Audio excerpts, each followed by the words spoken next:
Tanpa pamrih kau menjaga Indonesia. Panas dan hujan tak menjadi rintangan. Tak pernah mengenal waktu, tak pernah mengenal lelah. Semoga semuanya menjadi ibadah. Tulus ikhlas. Assalamualaikum warahmatullahi wabarakatuh. Salam Brigade.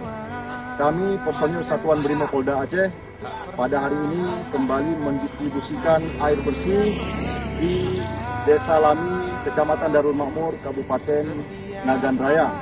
Tempat ini pasca banjir beberapa waktu yang lalu juga sangat berdampak. Kita bisa melihat bagaimana rumah dan peralatan yang berada di dalam sudah berserakan.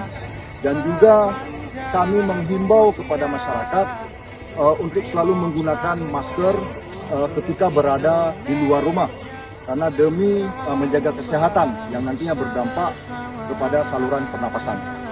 Kami juga bersama-sama pemerintah daerah Kabupaten Nagan Raya yang juga tidak diam dalam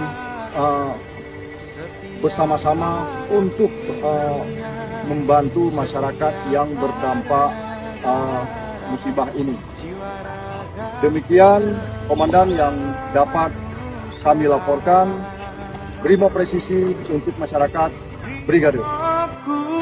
Jaya sepanjang usia, Brimob selalu untuk Indonesia.